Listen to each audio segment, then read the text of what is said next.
It's your boy, Markio. And we back at it again with another reaction, man. Today we got LeBron James get caught lying about his teammates, man. LeBron James get caught lying on his teammates? Really, bro. This is going to be very interesting, man. So make sure y'all like, comment, subscribe. I don't even know, man, what to say. Like, LeBron getting caught lying on his teammates, gang. Without further ado, let's get straight into this video, man. When it comes to the JJ Redick LeBron James podcast, at this point, you know what you're going to get. Two guys sitting down on the same page, trying to rewrite history and change the narrative. In their latest episode, they discussed the 2009 Eastern Conference Finals. And as you'd expect, numerous excuses blaming teammates and absolving LeBron James of any responsibility. But I got to watch some awesome basketball. And it's weird, I rewatched some of that series. Really? And it is so apparent that no matter what you did, no matter what y'all did, we just had an advantage. Yeah. The whole season. Oh, he was on the Magic that time. We geared our team I don't know nothing about no JJ Redick like to play Boston. Everything was geared to play Boston. Everything. We never practiced anything besides two bigs, a point guard, and a small forward, and a shooting guard. So, stopping right there, when it came to the 2009 Eastern Conference Finals, going to the series, Cleveland was the heavy favorite, as on the season had the best record in the NBA, only losing 16 games. They had a top 5 offense, top 5 defense, and were first in net rating. This Cavaliers team wasn't some underdog, some Cinderella story. They were a legit team with great pieces. And Redick already slanted the narrative, saying LeBron James, there's, quote, nothing you could have done. You know, it's not your fault. You're a great player. Never to blame. Now, putting that on the back burner, looking at Cleveland's team, for the era they were in, really ahead of their time. As the Cavs on the season, 3rd in made threes, 2nd percentage, 4th in true shooting percentage, had Mo Williams, who was 2nd in the league in threes made at 44%, Delonte West, 39%, Wally Zerbiak, 41%, Pavlovich, 41%, and Boobie Gibson at 38%, ranking 4th in made threes for players off the bench. This Cavs team strategy was quite simple. Give LeBron spacing, great defenders, and guys who can control the glass. We never practiced anything besides two bigs, a point guard, and a small forward, and a shooting guard. And then, fuck, you guys win. And it's like, we've geared up all, you know. We had Big Z, and Virgil, myself, Delonte, and Mo Williams. I mean, you guys were out there with Dwight, Rashard, Hedo, Jameer, Pietrus, Courtney Lee. You guys are out there with the league is to now. I think, too, you know what, looking back on that team that I think was so important, because I talk about this all the time now, Jameer Nelson could shoot threes out of pick and roll. Yeah. It's an important thing. It is a very important thing for many reasons. First of all, it unlocks everyone's offensive game. If you can shoot threes off the dribble, it unlocks your game, right? Absolutely. So this right here from Redick is just peak comedy. As according to him, he watched this series fairly recently. That's what I'm now, saying. if he'd actually done that, he'd know Jameer Nelson in this series didn't play a single game. So the entire Jameer Dwight pick and roll, him hitting 3-pointers off the dribble, that point is just not valid in this scenario and this series. And LeBron went down the line listing his supporting cast versus Dwight Howard's. And listen to him talk. With Jameer Nelson being out, being injured, and all-star point guard being out, those overall rosters pretty damn equal. And someone like Ray for Alston replacing Jameer Nelson, a 32% shooter, in theory, should give Cleveland a massive advantage. I rewatched Game 5 the other day, And I've never watched the series, by the way. You haven't? No. Very curious to get your thoughts and what you remember about that series specifically. Because this is what I remember, and I was like, I'm going to go watch. What was the series? 4-2. 4-2. Yeah. Okay. Yeah. 4-2. Yeah. Oh, y'all didn't talk to the media after game 6. I was pissed. I took a shower and got shown on the bus. I remember that now. Yeah, I was pissed. Game 5, I was watching the fourth quarter. So, stopping right there, if JJ Redick actually watched Game 5 of this series, how did not see Jameer Nelson, the all-star point guard, wasn't playing? Either one, you didn't watch the series, or two, you weren't watching nearly as close as you should have been. In this series, despite Jameer Nelson being hurt, Cleveland being a massive favorite, it was tight in virtually every game. Look at Game 1 and why Cleveland lost. Under 3 minutes, Cleveland was down by 1 point. What happens? LeBron James misses a wide-open layup, getting back on defense, flops at midcourt, and then Rashard Lewis hits a 3 because of that flop. Under 2 minutes left, an awful foul on Hugh Turkoglu with Orlando in the This bonus, man which he was does from his a 1-point research, game bro. to a 3-point game. Now, LeBron James be like a at the coach or line, something. late in the game, crunch time free throws, misses the first, makes the second. Again, crucial mistake. All this. And the biggest mistake of all, down by 1 point under 10 seconds left, misreads a double team, goes baseline, gets cut off at the baseline, Right. kicks it out to a shooter who eventually misses. LeBron right there in the final seconds had the game within reach. But crucial mistakes here on offense, there on defense, led to Cleveland losing by 1 point. And looking at Game 4 in overtime, the final 3 minutes, virtually the exact same thing. As the Cavs up by 1 in OT, LeBron at 2:30 had a turnover. The very next play on defense, miscommunication on a screen, screens his own teammate, was led to Petrus getting a wide open 3. At minute 45, an airball 3-pointer, down by 4 points. Wow. The very next possession, in a fast break scenario, turnover, down 4 points. And with 17 seconds left, down by 4. Down. Once again, went in the lane, got in too deep, and got called for a jump ball. And the worst play of all, down by 2 points, under 6 seconds left, had a game-winning 3-pointer that clanked off the rim. LeBron in the final 3 minutes of that game, 7 points, 2 of 6 shooting, with 3 turnovers. And a fourth quarter OT combined, the Cavaliers had 7 turnovers, which all belonged to LeBron James. That Game 4 for Cleveland was the biggest game of their season.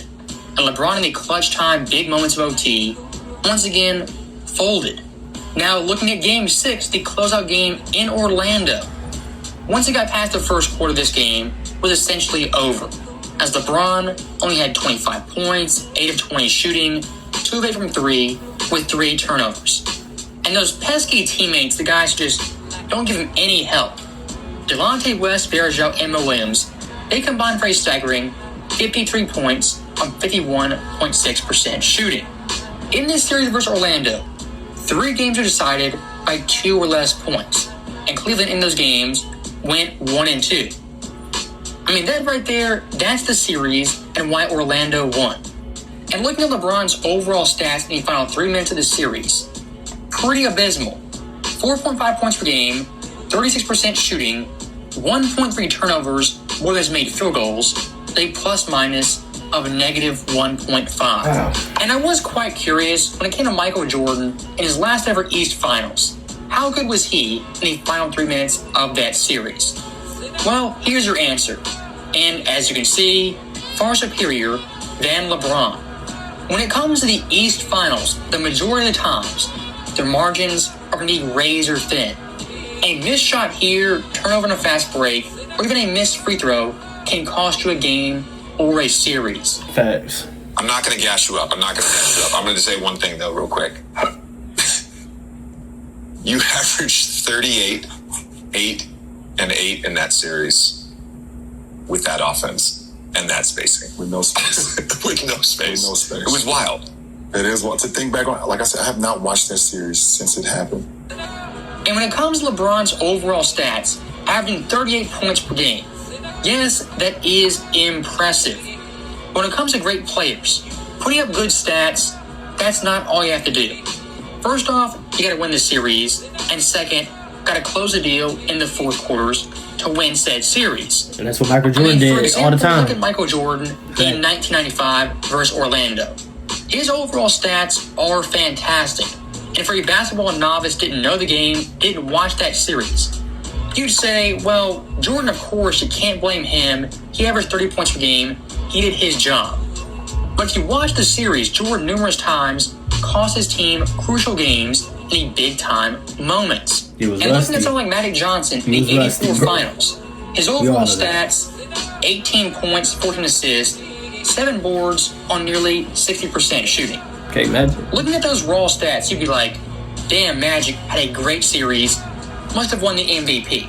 If you actually watch the games, That Magic is true. You numerous gotta watch times the game to cost see. LA games due to missed free throws and crucial turnovers.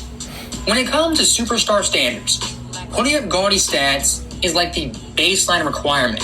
And if you put up great numbers but don't close the deal, that doesn't absolve you from slander or blame for your team losing. And to think that I damn near averaged 48 and 8 in a series with no space is, and I obviously, if I caught a good heater, I could make a couple of threes in a row, whatever the case may be. But that wasn't my thing. That wasn't my thing. I lived in the paint, ran the post. You didn't have your signature move then? I didn't have my signature move then. No. I was not I was not a disciplined jump shooter at that point in time. Now, that right there is our last clip, and I want to throw this in there for a couple of reasons. As when it comes to LeBron James in 2009, even he acknowledges he was a driver who operated solely in the paint. And his overall jump shot, the three-pointer, the mid-range, even the mid-post short corner shot simply was not there to a prime LeBron James. So when looking at that Orlando series, LeBron's flaws as a jump shooter also made the Cavaliers' spacing much worse than it would have been if he could have shot the three. And for LeBron's career at that point, why he lost to Boston twice, Orlando, heck, even the Mavericks, with his jump shot wasn't up to par with someone like Kobe. As looking at the overall numbers, 5 to 9 feet, 41%, 10 to 14 feet, 24%, 15 to 19 feet, again, 40%. The mid-range as a whole, 36.8%. And when it came to paint scoring, non-restricted area, only 41.4%. Compare those overall numbers to someone like Kobe. 5 to 9 feet, 46%. 10 to 14 feet, 45%. 15 to 19 feet, 43%. He got everything. The mid-range, 42%. That's a and smart the guy, paint, bro. non-restricted area, That's why I like nearly react to his videos. 50%. And look at the 09 Finals, 09 East Finals. LeBron's jump shot was one of the big reasons Cleveland lost that series. Was the only reason? Of course not. But LeBron, as a player at that point, was nearly as complete as he was later in his career. As someone like Kobe, from the 08 to 2010 range, his offensive arsenal, his shooting arsenal, at all three levels, was virtually flawless. So that right there is the end of the video. And once again, how to dispel these myths about Cleveland just being a bum squad, not a contender, and an underdog in the East Finals. As always, thank you guys for watching. Hope you enjoyed it. I really like this guy right here. You know what I'm saying? I really like this guy. When I react to his videos, I feel like he should be a analyst. You know what I'm saying? We don't know what he look like, but he come with the facts, and he's very intelligent. You can tell, like, and his way of thinking is like on point. He'll watch a film, and all that stuff he was watching connects to his head, and then he can just give us the sauce. And I just admire his work. You know what I'm saying? But on LeBron, man, LeBron, it's crazy because like we all see it. LeBron can give you from the first to the third quarter. No, but he get into it. You know what I'm saying? He get into it, get into his spot. His spot is just. But when they get to the fourth quarter and we like, LeBron, we need you. You supposed to be the best player on the planet. We need you. We know you the best from the first to second to third quarter. Dishing out, rebound, scoring, dunking. But when we need that game-winning shot, we need that game-winning steal, You're not there always. You're not consistent. And that's the difference between Michael Jordan. Everybody in the world, me, everybody, your grandma, your grandpa, you, we all know the dogs, cats, lions. When it's the game on the line, it's 5 seconds left on the clock. We looking at Mike. We know people. I know people's stomach and chest hurting because they going against Mike and they know Mike can hit this shot. Possibility, like bro. You don't never want to bet against Mike, because you bet against him, you're over. You're done. Like LeBron, we don't know. It's like a roller coaster. Mike is like, you know what I'm saying? Like you betting your friend, yo, I bet $100 Mike won't hit this. Boy, yeah, I need that 100. You feel me? Like it's levels to this. You know what I'm saying? It's very levels.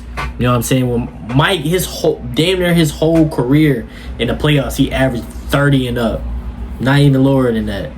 His worst game probably was like 20 something. You know, I think when he played Charles Barkley and them, he averaged like 45 a game in the series. Oh my God.